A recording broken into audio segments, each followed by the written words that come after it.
Deep within the obsidian jungles and steaming marshes of Yautja Prime, beyond the reach of even the most seasoned-blooded hunters, lies a mystery that dances on the wind and glimmers in the shafts of twin suns.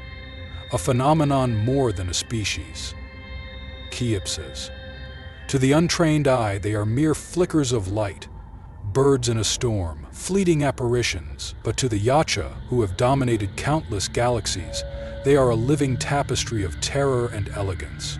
A primal echo from an age before war, before technology, before the hunt. This is the story of the yipsas, the enigmatic swarm beasts of Yautja Prime. Creatures so elusive, so alien, that even the greatest Yautja warriors speak of them with reverence and restraint. They are neither predator nor prey in the traditional sense. They are something older, something in between. Yipsas are small, avian-like creatures no larger than the human forearm, about the size of a Terran pigeon. Yet there the similarity ends. They are insectal in some respects, avian in others, and entirely alien beyond classification.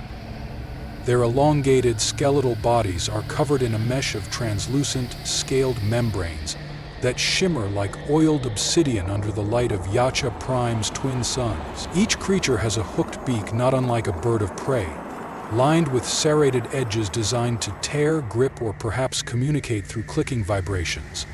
Their wings are their most defining trait. Gossamer-like and multi-layered, they ripple with iridescent color. The topside is a reflective silver green, while the undersides pulse with a dull maroon glow. When in flight, the swarm creates a dazzling kaleidoscope of shifting hues, a natural light show that both entrances and disorients. Their eyes are pure black, faceted like an insect's, with extraordinary sensitivity to motion and heat signatures.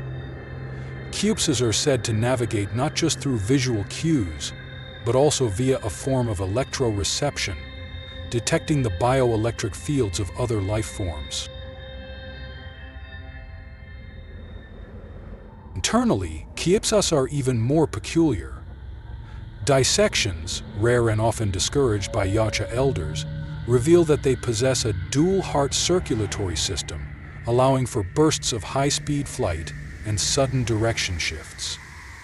Their lungs are complex and multi-chambered, allowing them to hover silently or surge explosively when threatened. They also have a small organ similar to a Yautja's cloaking interface, which allows them to temporarily scatter infrared signatures, fooling thermal vision, making them invisible even to a hunter's advanced mask. Yipsas live in vast swarms numbering in the hundreds, sometimes thousands. While each individual is fragile on its own, the swarm functions like a single intelligent organism. They respond to stimuli with coordinated formations, spiraling clouds, vertical columns, predatory darts, and often surround threats in disorienting waves. Their swarm patterns are so complex that some Yautja have mistaken them for intelligent defense systems, or even spiritual manifestations of Yautja ancestors. This collective behavior is not random. It is a defense mechanism evolved over eons to counter Yautja and other apex predators that roam the deadly jungles and volcanic ridges of their homeworld.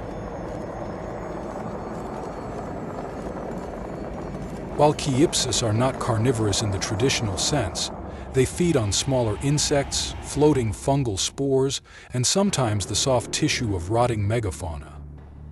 Their beaks can rapidly tear apart organic matter, and their feeding frenzies, when triggered, are described as storms of flesh and bone.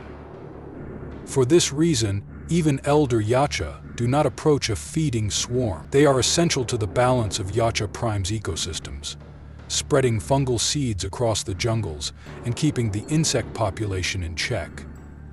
They also serve as early warning systems.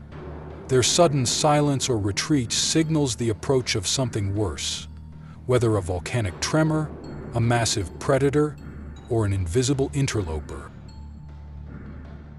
Yautja have always respected nature, and few natural beings command more respect than the yipsas. They are not traditional prey, nor are they predators. Instead, they are seen as spirit creatures, guardians of Yautja Prime's oldest territories. Elders teach younglings that when a swarm passes over you in silence, your blood has been measured. If they scatter or flash red, it is a warning, you are not welcome here. It is considered dishonorable in most clans to hunt yipsas. Their role in the ecosystem and their communal intelligence make them unsuitable for the ritualistic hunts Yautja value. Still, some bad-blood Yautja have attempted it, only to be driven mad or lost in the deep jungles, never to return. Some speak of swarms that dive into the flesh and eyes, piercing brain and muscle with 1,000 bites in seconds. In rare rites of passage, Yautja initiates are dropped into yipsas territory not to hunt, but to observe. They are forbidden from cloaking, from movement, from sound. The test is not of combat, but of restraint. To exist within the swarm without disrupting its rhythm is to prove one's attunement to the primal spirit of Yautja Prime itself. The yipsas are more than just animals. To many of the Yautja, they are echoes, living reminders of a time before the hunt, when the galaxy was young and the homeworld was untouched by interstellar conquest. In their silence there is wisdom, in their swarming chaos there is order. They are chaos balanced by grace, frailty shielded by numbers, beauty laced with lethality. As long as Yautja Prime breathes, so too will the yipsas dance through its skies, untouched, untamed, and utterly enigmatic. And perhaps that is the point. Not all things are meant to be hunted. Some are meant to remind the hunters what it means to be alive. If you like this deep dive into the unseen corners of the Predator universe, don't forget to subscribe and join the hunt. Leave a comment below. Should the yipsas be featured in a Predator film or game? Would you dare to face the swarm?